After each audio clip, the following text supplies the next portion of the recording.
আপোনাৰ মুখখনতো বহুত বেছি দাগ বা লেতেৰা যেন অনুজ্জ্বল নেকি? তেতিয়াহ'লে এই পদ্ধতিকেইটা আপোনালোকে অৱলম্বন কৰি চাব পাৰে। ঘৰুৱা পদ্ধতি আৰু বহুত বেছি উপকাৰ আছে। তিনিটামান পদ্ধতি আপোনালোকক মই জনাম। তিনিটামান বিষয় কৈ পেলাই আপোনালোকৰ যিটো সমস্যাই আছে আপোনালোকে সেই পদ্ধতিটোৱে অৱলম্বন কৰিব। প্ৰথমতে যদিহে আপোনালোকৰ মুখখনত বহুত দাগ আছে তেতিয়াহ'লে এই পদ্ধতিটো অৱলম্বন কৰিব। বেচন ল'ব এচামুচ, কেঁচা গাখীৰ ল'ব এচামুচ, তাত আপোনালোকে হালধি অকণমান দি দিব। কেঁচা হালধি যদি হয় খুবেই ভাল। এচামুচ কেঁচা হালধিৰ ৰস দিব। আৰু যদি কেঁচা হালধি নাই আপোনালোকৰ যি হালধিৰ গুড়ি আছে সেয়াই আপোনালোকে অকণমান দি দিব। লগতে তাত আপোনালোকে মৌজোল যিটো হানি মৌজোল আপোনালোকে এচামুচ দিব। দি পেলাই খুব সুন্দৰকৈ পেষ্ট এটা বনাব। পেষ্টটো বনাই পেলাই আপোনালোকে স্কিনত এনেকৈ স্ক্ৰাব কৰাৰ নিচিনাকৈ অকণমান লগাব। লগাই পেলাই 20 মিনিট সময়লৈ ৰাখিব। ৰাখি পেলাই ধুই দিব। এনেকৈ আপোনালোকে সপ্তাহত 2 দিনকৈ যদি ব্যৱহাৰ কৰে আপোনালোকৰ স্কিনত যি দাগ আছে সেয়া নোহোৱা হোৱাত সহায় কৰিব। এইটো হৈছে আপোনালোকৰ স্কিনত থকা দাগৰ বাবে। আৰু যদিহে আপোনালোকৰ স্কিনখনত বয়সৰ চাপ পৰিছে বা ধৰি লওক আপোনালোকৰ স্কিনখনত ৰিংকলছ পৰিছে তেতিয়াহ'লে আপোনালোকে এই পদ্ধতিটো অৱলম্বন কৰিব। মচুৰ দাইল যিটো আছে আমাৰ, মচুৰ দাইল আপোনালোকে ৰাতি তিয়াই থ'ব 2 চামুচমান। তিয়াই থৈ পেলাই খুব সুন্দৰকৈ সেইখিনি পিচিব। মিক্সিটো পিচিব পাৰে, পটাটো পিচিব পাৰে। পিচি পেলাই তাত আপোনালোকে ব্যৱহাৰ কৰিব এল'ভেৰা জেল এচামুচ। ঘৰুৱাও ল'ব পাৰে, পতঞ্জলিও ল'ব পাৰে, অইন ব্ৰেণ্ডৰো ল'ব পাৰে, আপোনালোকে যিটো ব্যৱহাৰ কৰে। এই দুয়োবিধ বস্তু এল'ভেৰা জেল আৰু মচুৰ দাইলৰ পেষ্টটো ধুনীয়াকৈ আপোনালোকে স্কিনত লগাব। লগাই পেলাই 20 মিনিট ৰাখিব। ৰাখি পেলাই আপোনালোকে ধুই দিব। এনেকৈ সপ্তাহত 2 দিনকৈ যদি ব্যৱহাৰ কৰে আপোনালোকৰ স্কিনত যি বয়সৰ চাপ পৰিছে বা ৰিংকলছ পৰিছে সেয়া আপোনালোকৰ নোহোৱা হোৱাত সহায় কৰিব।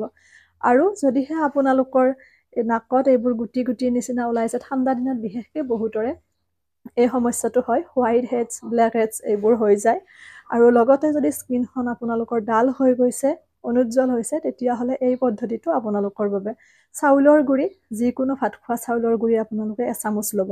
যদিহে চাউলৰ গুড়ি নাই, চাউল কেইটামান তিয়াই থৈও আপোনালোকে পিচি ল'ব পাৰে।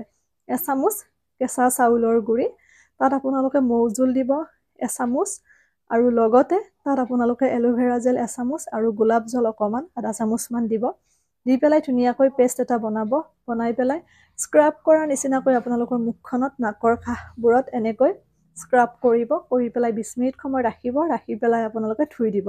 বহুত বেছি ভাল ৰিজাল্ট এটা আপোনালোকে দেখিবলৈ পাব।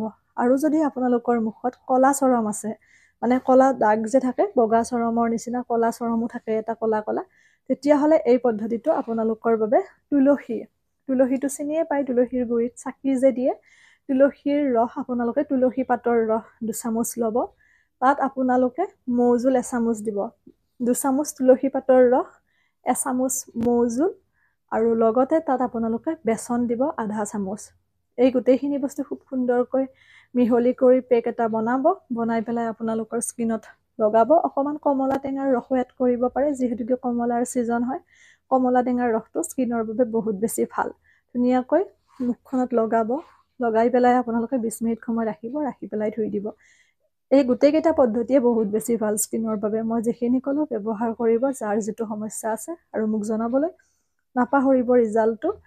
এৰিছোঁ, শ্বেয়াৰ কৰিব ভিডিঅ'টো যাতে সকলোৱে উপকৃত হয়। আৰু যদি মোৰ কাটিং চিলাইৰ ভিডিঅ' চাব বিচাৰে ইউটিউবত চেনেলটো ছাবস্ক্ৰাইব কৰিব। ডিম্পী ডায়েৰী বুলি আছোঁ পেজৰ নামেৰে। আৰু যদিহে মোক কিবা সুধিব লগা থাকে ইনষ্টাগ্ৰামত ফ'ল' কৰিব, ডিম্পী ডায়েৰী বুলি আছোঁ পেজৰ নামেৰে। পেজৰ ডিপিখনে আছে। এৰিছোঁ, সকলো ভালে থাকিব, সুস্থ থাকিব, হাঁহি থাকিব।